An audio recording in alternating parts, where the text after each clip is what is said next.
lu tax ñu topp leen. Why, you know, they just did not keep doing the same organization they have in the past and following the French organization. moo di xam nga tubaab yi ñooñu colonisé woon. It's because Senegal was colonized by the French people. donc boo seetee presque à partir de 1960. For example, if you look at it in 1960. ba fi ñu toll tey. From to now. lu bari ci coutume Lebu dafa réer. Many of the Lebu's coutume is lost.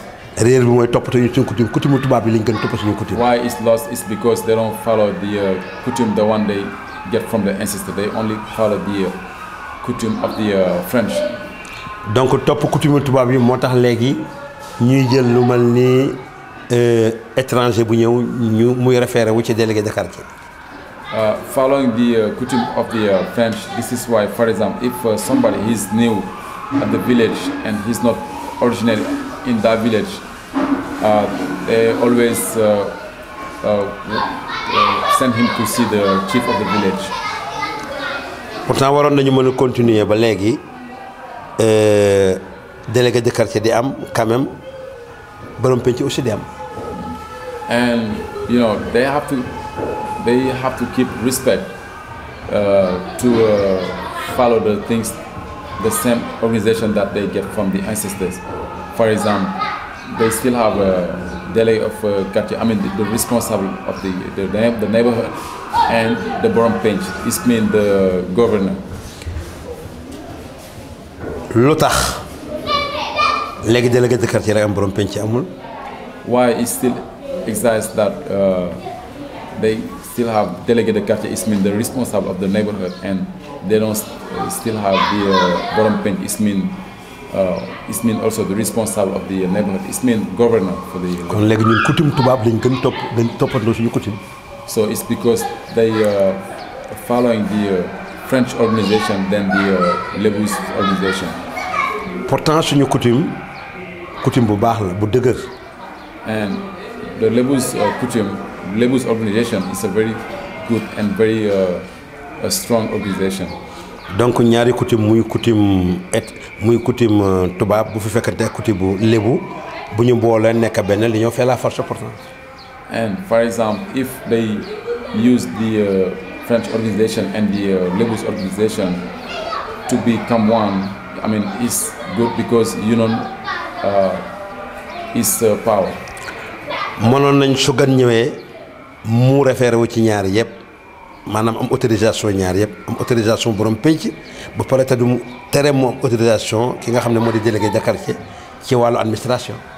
It could be possible, for example, if somebody is new and he's not originally from the village, can see the délégué de quartier, it means, and the borom pench, for example, it means the governor of the neighborhood. boo demee fu mel ni Espagne. For example, if you go to a country like Spain. ñu ngi yegg loo xam ne lii ñu ngi koy wax royaume. They have something that they call a kingdom. nga dem fu mel ni Maroc dafa am royaume. If you go to Morocco, they have a kingdom. nga dem fu mel ni Monaco aussi pareil. In Monaco, France, they have kingdom. kon ñooñu ñëpp ñu ngi jàpp seen cosaan pourtant. And those countries, they still keeping the culture and coutume that they have. te telewul république am na fa pourtant. And I mean, they have republic, but they still keeping the culture and the coutume they have from the ancestors. waaye ñu ngi conserver toujours seen cosaan seen aada. And they still conserve the coutume and the culture. kon ñun Lebu yi war nañu conserver toujours suñu aada. So the Lebus, they have to also do the same thing. parce que fonk sa aada fonk sa cosaan la. Because to respect your culture and your past is to respect yourself. dafa am lu benn tubaab wax. This is a saying from a French. nee na nul n'a le droit. He said that nobody has a right d'effacer une page d'histoire d'un peuple. Effacer une histoire. Effacer une histoire d'un peuple. Nul n'a le droit. kenn amul sañ-sañ. Nobody has a right. tubaab dafa wax ne kenn amul ma wax ko si olof ba kenn amul sañ-sañ. Nobody has a tubaab dafa am benn tubaab bu wax ne kenn amul sañ-sañ. amul benn nit bu am sañ-sañ. nobody has right to. ba fekk cosaanu jàmbur. to take someone past. nga dindi si lu toll ni tarfatal ay ni. and somebody history, I mean a community history. nee neen and to take away a little bit of the history of the community. nee neen ndax dëkk bu amul cosaan. ndax dëkk bu amul cosaan. because a country who doesn't have a culture. nee na mu ngi mal ni nit ku amul ruu. it's like a human being who doesn't have nit ku amul ruu, nit ku dee. who doesn't have soul. donc cosaan mooy dundal nit. it's because it's a culture who always make a human being feel himself. cosaan mooy dundal peuple. it's a culture who always make a population live. kon réew mu amul cosaan daal moom comme nit ku amul roo. so it's a country who doesn't have a culture. it's like a human being who doesn't have a soul. kon ñun lébu yi nañu bàyyi xel trop ci loolu. so the Lebus they have to have a mind on this. ñu bari ràññeew ñu maanaam existe lu am solo lu muy def ci lébu léegi. ñu bari seetuñu ko gravité bi muy def ci lébu léegi. so lot of people they don't see how dangerous this is for the Lebu. mu di délégué de quartier ak borom penc. I mean like between délégué de quartier and borom penc is those guys that they call the governor of the neighborhood. mu di chef de village ak jaraaf.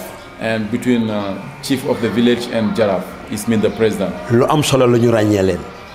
is something that is very important to know the difference between these things like the chief of the village and the Ndejire.